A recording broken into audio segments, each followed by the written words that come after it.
Selamat siang, di sini saya bernama Valeni Manuel Tagrotumanggor dari kelas 1 SIA 4 dengan NIRM 2021020212 akan menjelaskan tugas dari ujian akhir semester saya dalam bidang PTI. Adapun soal pertama, menurut Anda, apakah teknologi yang ada dan digunakan saat ini memiliki kelemahan? Jika memiliki, apa solusi yang bisa Anda berikan? Namun, jika tidak, sebutkan juga alasan teknologi saat ini tidak memiliki kelemahan. Yang kedua, dalam sistem komputer terdapat komponen pendukung di dalamnya. Sebutkan komponen dan fungsi dari komponen tersebut. Soal nomor 3, sebutkan fungsi dan contoh sistem operasi yang ada dan sebutkan contoh dari masing-masing sistem operasi. Yang keempat, komprehensikan bilangan biner ke heksadesimal 1011, 1110, 1010, biner ke desimal 1001, 1000, 1100. Yang kelima, apa alasan teknologi jaringan berkembang dengan pesat dan digunakan hampir di segala bidang?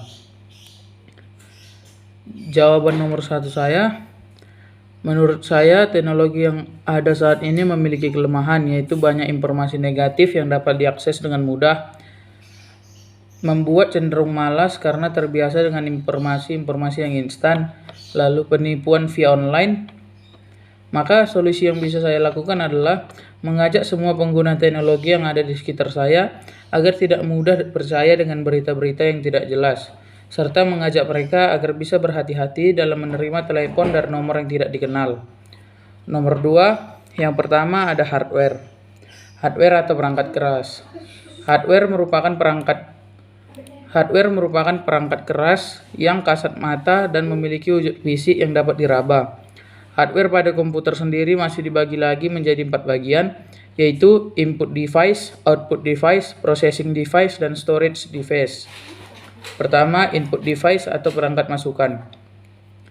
Yang termasuk dalam input device ini adalah keyboard, mouse, webcam, dan juga scanner. Perangkat tersebut dikategorikan input device karena fungsinya sebagai alat untuk memasukkan berbagai data dan juga perintah pada komputer. Processing device atau perangkat proses. Processing device adalah perangkat yang berfungsi untuk mengolah berbagai data yang berasal dari input device. Yang termasuk dalam processing device adalah CPU atau Central Processing Unit. CPU sekaligus juga perangkat yang mengatur semua perangkat internal dan eksternal di komputer. Yang ketiga, output device atau perangkat keluaran. Output device adalah perangkat yang memberikan atau mengeluarkan hasil dari data yang masuk dan telah diproses. Contoh dari output device ini adalah monitor, printer, handphone, speaker, webcam, dan mikrofon. Output device ini menyajikan segala informasi yang didapat dari pemrosesan sistem komputer seperti gambar, suara, dan video.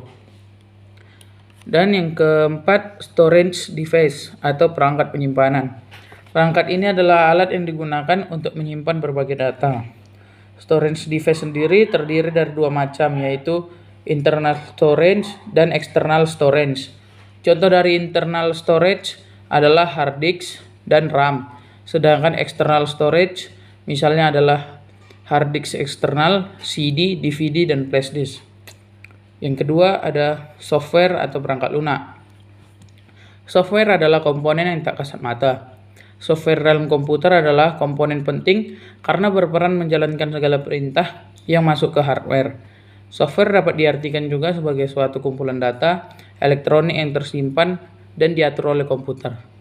Bisa berupa program ataupun koneksi untuk menjalankan berbagai macam instruksi perintah. Software dibagi menjadi 3, yaitu software system, software aplikasi, dan software tambahan. Contoh software diantaranya adalah Windows XP, Linux, iOS, dan lain-lain. Software aplikasi adalah kategori untuk software yang digunakan oleh user untuk menyelesaikan sebuah tugas tertentu. Software aplikasi merupakan software pelengkap pada komputer yang digunakan sebagai sarana pengolahan data. Contohnya web browser, software Office, game, dan lainnya. Sedangkan software tambahan adalah software yang menjalankan tugas-tugas khusus untuk tambahan sekaligus melindungi hardware. Contohnya seperti data recovery, disk defragmenter, skin saver, backup, dan lain-lain. Yang ketiga ada brainware. Komponen terakhir yang menutup serangkaian komponen sistem komputer adalah brainware.